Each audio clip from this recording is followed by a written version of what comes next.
बातचीत करेंगे और जानेंगे कि यहाँ पे सबसे पहले कैसा कुछ रहा व्यवस्था। जी, जय श्री राम। आपके चैनल के माध्यम से आपके जितने भी दर्शक हैं सबको मेरी तरफ से राम राम, जय श्री राम। बहुत बहुत शुभकामनाओं के साथ बहुत बहुत बधाई हो।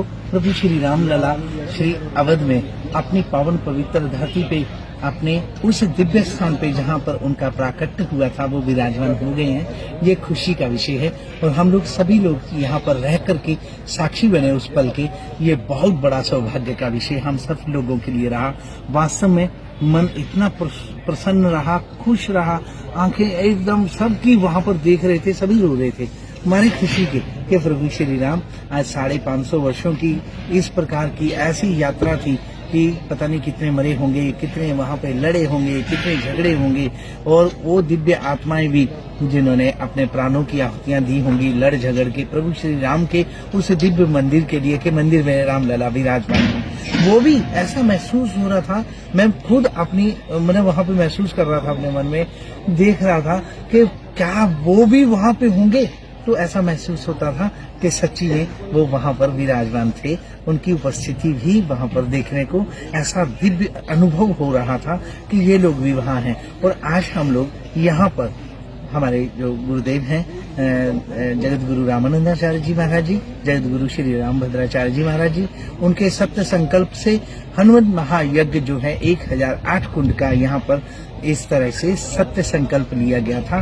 भारत में इस प्रकार के ऐसे महापुरुष, ऐसे संत बहुत कम देखने को मिलते हैं। सबकी अपनी अपनी कोई ना कोई मांग होती है, संकल्प होता है, लेकिन संत महापुरुष सर्वे भवन्तु सुखिना की कामना करते हैं कि सारा संसार सुखी हो।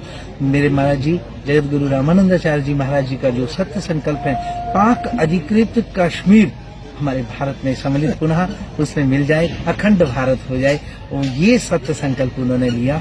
और हम लोगों ने सबने देखा है कि उनके जितने भी संकल्प होते हैं वो निर्विघ्नता से प्रभु श्री राम जी की कृपा से, श्री हनुमान जी की आशीर्वाद और कृपा से वो पूर्ण होते हैं। तो ये यज्ञ इतना भव्य था, इतना दिव्य था। आज यज्ञशाला में बिल्कुल थोड़ा सोनापन दिखने को मिल रहा है।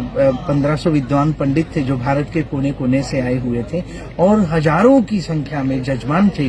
और इस वक्त तो वेद मंत्रों का उच्चारण और आहुतियां स्वाहा स्वाहा ऐसे करके चल रहा था, लेकिन अब जो है विश्राम हो गया है, प्रवेश करते हैं।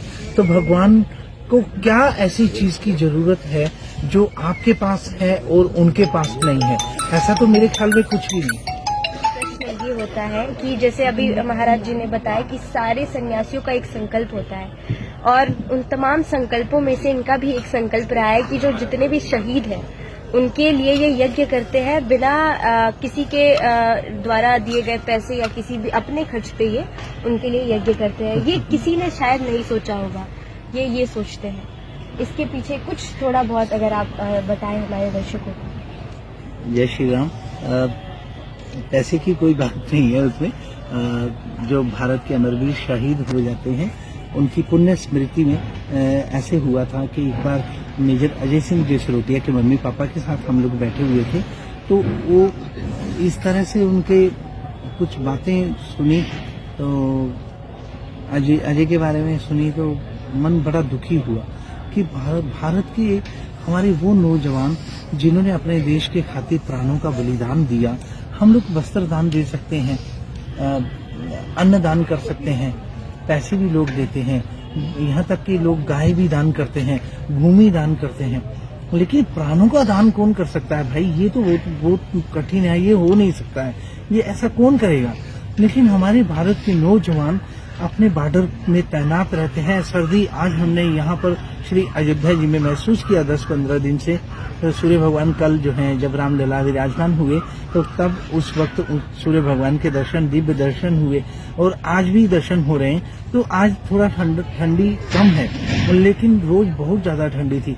लेकिन मैं ऐसा मानता हूँ कि हमें ठंडी का अनुभव है। हम बद्रीनाथ में भी रहते हैं, यहाँ भी हमारे भारत में हर जगह ठंडी तो पड़ती ही है, लेकिन ये जो ठंडी है इतनी ज्यादा है, अंदाज लगाया जा सकता है कि पहाड़ों में उन बॉर्डरों पे जहाँ पूरा प्रदेश ठंडा है, और वहाँ कैसे रहते होंगे अपने देश के खातिर प्राणों का सर्वोच्च बलिदान उन महापुरुषों के लिए, तो मन में एकदम संकल्प उठा। अजय की मम्मी पापा से जब बैठे बात कर रहे थे तो उनके आंसू रुक नहीं रहे थे। तो स्थिति ऐसा हो गया मेरे को भी, और 2-3 बैठे थे, सभी लगे रोने। अब चुप कौन करवा रहा है? जो रो रहे हैं एक दूसरे के साथ, वही एक दूसरे को चुप करवा रहे हैं। तो ऐसी स्थिति आ गई। फिर उसके बाद मेरे को एकदम संकल्प हुआ कि वास्तव में हमारे देश के, हमारे लिए जो वास्तविक सत्य जिसको कहते हैं, रियल में जो हीरो हैं हमारे देश के, वो यही हैं जो नौजवान अपने देश के खातिर बॉर्डरों पे आज सुरक्षा की दृष्टि से खड़े हैं। ना खाना, ना पीना, ना इस तरह से, मतलब उनकी साधना और तपस्या, मैं ऐसा मानता हूँ। मेरे साधु संत महात्मा मेरे को माफ करें, मगर मेरे जो नौजवान, जो हमारे आर्मी के नौजवान हैं देश के खातिर, उनकी तपस्या बहुत ज्यादा है। हम साधना अगर साधु संत भी करते हैं, अपने मंदिर में भगवान की आराधना पूजा भी करते हैं, तो इन महापुरुषों की वजह से जो नौजवान बॉर्डर पे तैनात हैं उनकी वजह से कर पाते हैं। अगर वो हट जाएं तो सारा बेड़ा गर्क हो जाए, सब सत्यानाश हो जाए, लेकिन नहीं, वो लोग डटे रहते हैं। तो उनको नतमस्तक होकर प्रणाम करता हूँ। और फिर मेरे को संकल्प हुआ कि इन्हीं के लिए आज से मैं संकल्प लेता हूँ कि जो भी यज्ञ होगा वो इन्हीं के नाम से होगा। तो तब से 20 वर्षों से लगातार यज्ञ करते आ रहे हैं। भारत के अमरवीर शहीदों की पुण्य स्मृति में अति विष्णु महायज्ञ करते हैं। आज 40 यज्ञ हो गए हैं और इस तरह से 40 यज्ञ जब संपन्न हो गए, तो और अभी आगे भी जहां ठाकुर जी की इच्छा होगी वहां सब कुछ ठीक रहा तो चलता रहेगा। और रही बात पैसों की, तो पैसे क्या होता है कि लोग, सभी लोग मिलजुल करके, जो हमारे प्रेमी जो जिनसे चर्चा करते हैं, कोई चावल लाता है, कोई दाल लाता है, कोई तिल लाता है, जौ लाता है, कोई घी लाता है, इसी तरह से व्यवस्थाएं हो जाती हैं।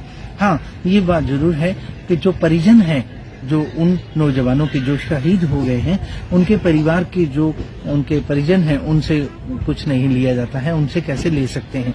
वो तो पूजनीय है, उनको तो जितना हो सके मदद करनी चाहिए हम लोगों ने और देशवासियों ने। तो बाकी इसी तरह से हम लोग सब एकत्रित होकर के उन नौजवानों के परिवार को यज्ञशाला में लाके बैठाते हैं, हवन करवाते हैं। उनसे ज्यादा प्रभाव पड़ता है।